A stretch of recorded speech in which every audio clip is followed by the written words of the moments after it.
Oriz, makarona, sushi dhe pothuajse gjithmonë shkopinj. Për shumë njerëz në Perëndim, shkopinjtë e ngrënies janë një simbol i kuzhinës aziatike dhe një sfidë e vogël për koordinimin e duarve. Por për miliona njerëz në Azi, ata janë thjesht mjeti më natyror dhe praktik për të ngrënë.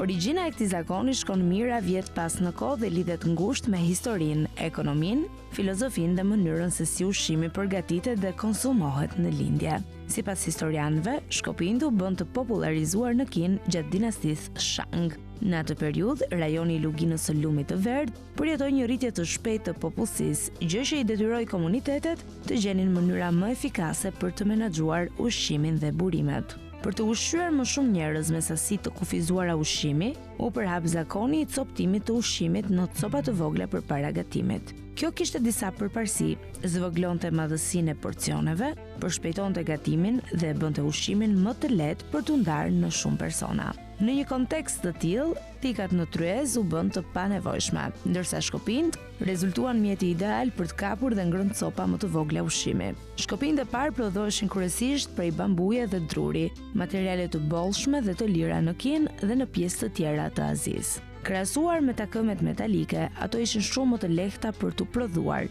më të lira dhe nuk kërkonin teknologji të avancuar. Për më tepër, shkopinjtë ishin shumë funksional, përdoreshin jo vetëm për të ngrënë, por edhe për të përzier ushqimin gjatë gatimit, për të marrë copa nga tenxheria e përbashkët dhe madje për të shërbyer ushqimin në pjata. Kjo thjeshtësi i bëri ata të domosdoshëm në jetën e përditshme. Me kalimin e kohës, përdorimi i shkopinjve u përhap nga Kina në Japoni, Kore, Vietnam, Tajland dhe më gjerë në Azinë Juglindore, duke u përshtatur me traditat lokale.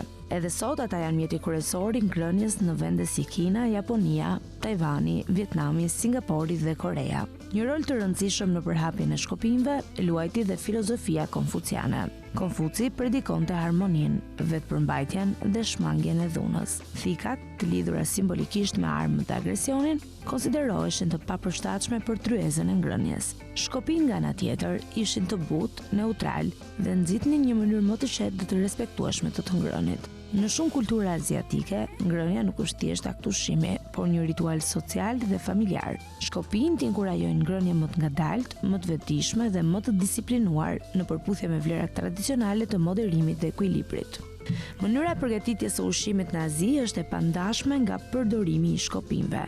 Orizi, perimet e skuqura shpejt, mishi i prerë holl, peshku dhe makaronat janë të gjitha të përshtatshme për t'u kapur me shkopinj. Në vend që ushqimi të pritet në pjatë siç ndodh shpesh në Perëndim, ai vjen tashmë i përgatitur në matësi të përshtatshme për një kafshat. Edhe sushi, që sot njihet globalisht, u konceptua fillimisht për t'u ngrënë me duar ose me shkopinj, jo me pirun dhe thik. Kjo tregon se shkopinjtë nuk janë thjesht një zakon kulturor, por një pasqyrim i drejt për drejt i mënyrës se si është ndërtuar kuzhina aziatike ndër shekuj.